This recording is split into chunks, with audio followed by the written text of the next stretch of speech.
Assalamualaikum warahmatullahi wabarakatuh.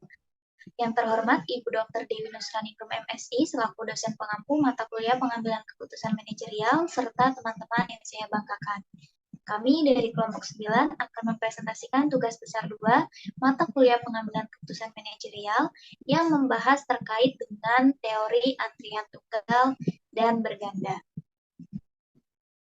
Sebelum kami memulai presentasi kami, alangkah lebih baiknya jika kami memperkenalkan diri terlebih dahulu dengan saya sendiri, Lina Agustina, dan rekan-rekan saya yaitu Saya Ulian Nuraini Amanda. Saya Salva Nabila Jatelia. Dan saya Sargali Kurniawan. Baik, selanjutnya kita masuk ke dalam materi. Yang pertama ada teori antrian. Antrian dapat terjadi karena permintaan suatu layanan melebihi kapasitas layanan atau fasilitas layanan, sehingga mengakibatkan pelanggan yang datang tidak dapat segera menerima layanan. Teori antrian adalah bidang studi yang mempelajari antrian atau antrean orang, objek, ataupun informasi. Dalam teori antrian terdapat dua jenis utama antrian, yaitu antrian tunggal atau single PW dan antrian berganda atau multiple PW. Gambaran antrian. Orang-orang atau barang dalam barisan yang sedang menunggu untuk dilayani. Di sini terdapat tiga gambaran. Yang pertama ada situasi, yang kedua yang datang pada antrian, dan juga proses pelayanan. Di dalam situasi ini terdapat 5 situasi. Yang pertama ada di supermarket, dengan yang datang pada antrian itu adalah orang berbelanja, lalu proses pelayanannya yaitu membayar di kasir. Di situasi kedua yaitu pintu tol, yang datang pada antrian adalah mobil, dan proses pelayanannya adalah mengumpulkan uang. Situasi ketiga yaitu praktek dokter, dengan yang datang pada antrian adalah pasien, serta proses pelayanannya adalah pelayanan dokter. Yang keempat, ada situasi bank, di mana yang datang pada antrian adalah seorang pelanggan, dan juga proses pelayanannya adalah transaksi oleh teller. Lalu yang terakhir ada situasi pelabuhan, dan yang datang pada antrian adalah kapal, dan proses pelayanannya adalah pekerja yang melakukan bongkar muat. Selanjutnya yaitu karakteristik sistem antrian. Terdapat 3 komponen dalam sebuah sistem antrian, yaitu yang pertama ada kedatangan atau masukan sistem. Kedatangan memiliki karakteristik seperti ukuran populasi, perilaku, dan juga sebuah distribusi statistik. Yang kedua ada disiplin antrian atau antrian itu sendiri. Karakteristik antrian mencakup apakah jumlah antrian terbatas atau tidak terbatas, panjangnya, dan materi atau orang-orang yang ada di dalamnya. Yang ketiga ada fasilitas pelayanan. Karakteristiknya meliputi desain dan distribusi statistik waktu pelayanan. Selanjutnya ada karakteristik kedatangan. Sumber input yang menghadirkan kedatangan pelanggan bagi sebuah sistem pelayanan memiliki 3 karakteristik utama. Yang pertama yaitu ukuran populasi kedatangan yang terbagi menjadi 2, yaitu terbatas dan tidak terbatas. Lalu yang kedua ada perilaku kedatangan yang juga dibagi 2, yaitu tidak sabar dan yang sabar hanya mesin. Lalu yang ketiga ada pola kedatangan, di mana terjadwal dan secara acak atau distribusi Poisson. Selanjutnya ada cara untuk mengukur probabilitas kedatangan. Untuk mengetahui probabilitas kedatangan dapat digunakan rumus sebagai berikut, yaitu Px sama dengan lambda pangkat X dikali I pangkat lambda minus lambda per X, di mana Px adalah probabilitas kedatangan X, dan X adalah jumlah kedatangan persatuan waktu, lambda adalah tingkat kedatangan rata-rata, dan E adalah dasar logaritma, di mana yang dipakai adalah 2,7183. Selanjutnya akan dijelaskan oleh rekan saya, yaitu Aulia. Selanjutnya ada mengukur kinerja antrian. Model antrian membantu para manajer membuat keputusan untuk menyeimbangkan biaya pelayanan dengan menggunakan biaya antrian. Dengan menganalisis antrian, akan dapat diperoleh banyak ukuran kinerja sebuah sistem antrian, meliputi hal sebagai berikut. 1. Waktu rata-rata yang dihabiskan oleh pelanggan dalam antrian. Yang kedua, ada panjang antrian rata-rata. Yang ketiga, ada waktu rata-rata yang dihabiskan oleh pelanggan dalam sistem atau waktu tunggu ditambah waktu pelayanan. Yang keempat, ada jumlah pelanggan rata-rata dalam sistem. Yang kelima, ada probabilitas fasilitas pelayanan akan kosong. Yang keenam, ada faktor utilisasi sistem. Yang ketujuh, ada probabilitas sejumlah pelanggan berada dalam sistem. Nah, ada antrian tunggal. Antrian jalur tunggal adalah sebuah sistem pelayanan yang memiliki satu jalur dan satu titik pelayanan. Dalam sistem ini, pelanggan atau barang penunggu untuk memasuki fasilitas pelayanan, menerima layanan, dan akhirnya keluar dari sistem pelayanan. Nah, ada karakteristik antrian tunggal. Yang pertama ada jalur antrian tunggal atau single QQ sebuah pelanggan atau entitas yang menunggu dilayani ditempatkan dalam satu jalur tunggal. Yang kedua ada prinsip antrian pertama datang, pertama dilayani atau FIFO. Pelanggan yang tiba pertama kali akan dilayani pertama kali mengikuti prinsip antrian berdasarkan urutan kedatangan. Yang ketiga ada kemudahan pengaturan dan pengawasan. Cenderung lebih mudah diatur dan diawasi karena hanya ada satu jalur yang mempermudah manajemen antrian. Yang keempat, ada potensi keterlambatan jika ada pelanggan yang lama dilayani.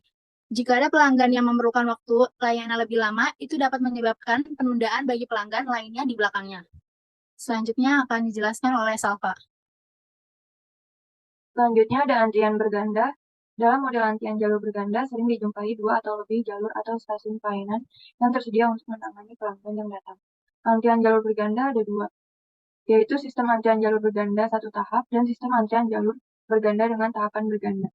Sistem antrian jalur berganda tahap multi-channel single server adalah tahapan satu jenis layanan dalam sistem antrian tersebut. Namun terdapat lebih dari satu pemberian layanan. Sedangkan sistem antrian jalur berganda dengan tahapan multi-channel atau multi-server adalah sistem antrian di mana terdapat lebih dari satu jenis layanan dan terdapat lebih dari satu pemberian layanan dalam setiap jenis layanan. Kemudian ada karakteristik antrian berganda. Sistem antrian berganda memiliki beberapa karakteristik. Yang pertama ada pengelompokan layanan, memungkinkan pengelompokan layanan untuk efisiensi pelayanan. Yang kedua ada optimasi waktu tunggu. Aliran pengantri diarahkan sesuai kebutuhan, mengurangi waktu tunggu. Yang ketiga ada prioritisasi layanan, memberikan prioritas pada layanan kritis atau mendesak. Yang keempat, fleksibilitas dalam penyesuaian, responsif terhadap perubahan, dan mengalihkan pengantri jika diperlukan. Yang kelima, manajemen sumber daya, optimal dalam alokasi sumber daya sesuai karakteristik antrian. Yang keenam, pengukuran kinerja, monitor dan evaluasi kinerja setiap jalur antrian secara terperinci. Yang ketujuh, mengalihkan pengantri pada situasi darurat atau antrian penuh. Yang kedelapan, adaptasi terhadap perubahan, dirancang untuk beradaptasi dengan volume pelanggan yang tinggi atau perubahan prioritas layanan. Selanjutnya akan dibacakan oleh rekan saya Fatih. Selanjutnya ada desain sistem antrian dasar. Yang pertama desain antrian dasar sistem antrian dan dikelompokkan ke dalam 4 jenis, yaitu yang pertama sistem antrian jalur tunggal, yaitu sebuah sistem pelayanan yang memiliki satu jalur dan satu titik pelayanan. Yang kedua sistem antrian jalur berganda, yaitu sebuah sistem pelayanan yang memiliki satu jalur dengan beberapa titik pelayanan. Dan yang ketiga, sistem satu tahap, yaitu sebuah sistem di mana pelanggan menerima dari hanya satu stasiun dan kemudian pergi meninggalkan sistem. Yang keempat, sistem tahapan berganda, yaitu sebuah sistem di mana pelanggan menerima jasa dan beberapa stasiun sebelum meninggalkan sistem. Contohnya ada di sebagai kanan berikut. Next. Selanjutnya ada contoh kasus teori antrian tunggal. Terdapat soal sebuah gerai makanan cepat saji memiliki satu kasir untuk melayani pelanggan. Waktu antara kedatangan pelanggan rata-rata adalah 4 menit. Dan waktu pelayanan rata-rata oleh kasir adalah 2 menit. Parameter utama, yang pertama, waktu kedatangan rata-rata setiap 4 menit, seseorang pelanggan datang ke gerai. Yang kedua, waktu pelayanan, rata-rata kasir dapat menyelesaikan pelayanan dalam waktu 2 menit. Pertanyaan analisis. Yang pertama, berapa rata-rata jumlah pelanggan yang sedang menunggu?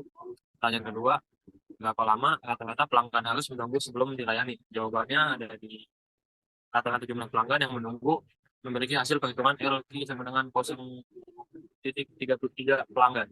Yang kedua, rata-rata waktu tunggu pelanggan, hasil perhitungannya dengan 1,33 menit.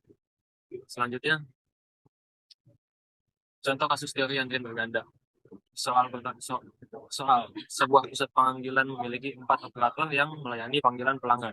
Waktu antara kedatangan panggilan rata-rata adalah 3 menit dan waktu pelayanan rata-rata oleh masing-masing operator adalah 5 menit. Parameter utama, yang pertama, waktu kedatangan rata-rata setiap 3 menit sebuah panggilan masuk. Yang kedua, waktu pelayanan rata-rata operator dapat menyelesaikan panggilan dalam waktu 5 menit. Yang ketiga, jumlah operator, terdapat 4 operator yang melayani panggilan secara stimulan. Pernyataan analisis, yang pertama, berapa rata-rata waktu tunggu pelanggan sebelum mendapatkan operator. Yang kedua, berapa tingkat pelayanan yang dapat dicapai dengan 4 operator. Jawabannya, rata-rata waktu tunggal pelanggan 7,5 menit. Yang kedua, tingkat pelayanan dengan 4 operator 0,9 atau 90%. Baik, sekiranya itu saja yang dapat kami sampaikan terkait dengan teori antrian tunggal dan juga teori antrian berganda. Kurang lebihnya mohon maaf. Wabillahi taufiq wal hidayah. Wassalamualaikum warahmatullahi wabarakatuh.